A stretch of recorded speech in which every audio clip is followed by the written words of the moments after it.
पहली बार 1948 के बाद टीम इंडिया हारी और पहली बार इंग्लैंड इतनी बड़ी चेज इस ग्राउंड में करके जीता।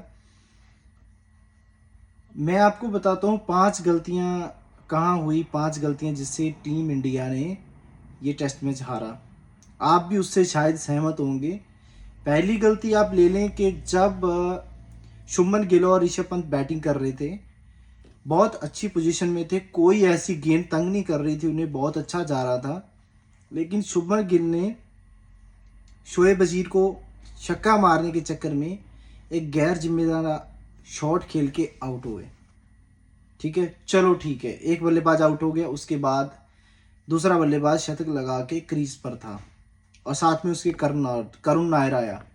ठीक है, करुण नायर तेज खेलने के एक शॉट मारने के चक्कर, कवर के ऊपर से मारने के चक्कर में कैच दे बैठे। ठीक है, जब आपको पता है शुभमन गिल आउट हो गया है एक गैर जिम्मेदार शॉट खेल के, उसके बाद वैसा ही शॉट खेल के एक बहुत अच्छी कैच पकड़ी ओली पोप ने, वैसा ही शॉट खेल के एक करुण नायर आउट हुए हैं, तो उसके बाद आपने देखा है, उसके बाद करुण नायर के बाद ऋषभ पंत भी तेज खेलने के चक्कर में आउट हो गए और आपने 29 रन पर 7 विकेट गंवा दिए। जहां कि आपको चाहिए था कि आप कम से कम भी, अगर जहां आपने 471 बनाए थे वहां कम से कम भी आप कम से कम भी 550 तक जाते, तो एक तरह से आपका इंग्लैंड को एक अच्छा, इंग्लैंड से एक अच्छी इंग्लैंड पर एक अच्छी लीड छोड़ सकते थे। ठीक है, चलो उसके बाद जो हुआ, ये पहली गलती हुई। दूसरी गलती हुई जब लगातार यशस्वी जायसवाल कैच छोड़ रहे हैं वहाँ पे, उन्हें चेंज करके दूसरा फील्डर लगा दें, वैसा भी नहीं किया गया, उसे वहीं पे रखा, वो लगातार बुमराह की गेंद पे कैच छोड़ता रहा, फील्डर चेंज नहीं किया। दूसरी गलती कैच छोड़। और तीसरी जो गलती इनकी हुई है कि इन्होंने शार्दुल ठाकुर को ओवर बहुत कम दिए। उम्मीद के मुताबिक शार्दुल ठाकुर को ओवर बहुत कम दिए और ओवर दिए ज़्यादा, बुमराह पे लोड डाला है और दूसरे जो गेंदबाज उन्होंने उनका साथ बुमराह का सही तरीके से नहीं दिया। ये होगी तीसरी गलती। चौथी गलती इनकी यह रही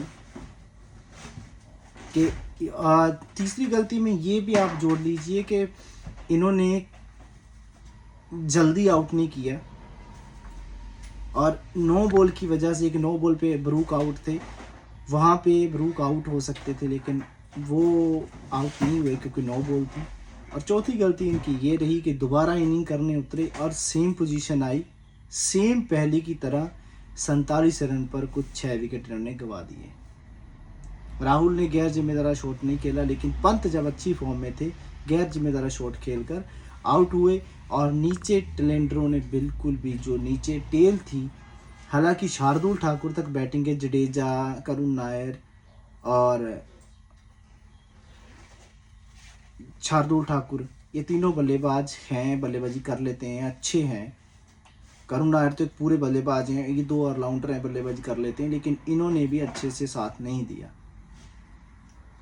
ठीक है जी, और स्कोर जल्दी, अगर इस इनिंग में भी स्कोर 400 के ऊपर जाता, 100 रन ऊपर बनाते, तो शायद ये मैच इंडिया जीत जाता। और पांचवी गलती इनकी ये रही कि एंड वाले दिन भी इन्होंने शार्दुल ठाकुर को ओवर बहुत कम करवाए, बाद में जाके शार्दुल ठाकुर को ओवर दिए, सारा जोर बुमराह पे डाला और बुमराह पे आप वर्कलोड ज़्यादा नहीं डाल सकते और गेंदबाजों ने साथ नहीं दिया। और दोबारा से पांचवी गलती में इंक्लूड कर लो कि फील्डिंग अच्छी नहीं हुई, कैच फिर छूटे। जडेजा जैसे लोगों ने कैच छोड़े कि जो कि कभी कैच नहीं छोड़ता, पंत ने कैच छोड़ा,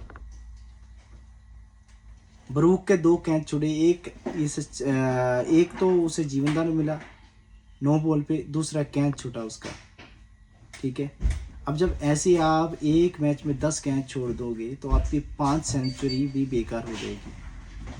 ऐसे टीम इंडिया का इन गलतियों से सीख कर आगे बढ़ने का ये बहुत अच्छा टेस्ट था जो जीत सकते थे।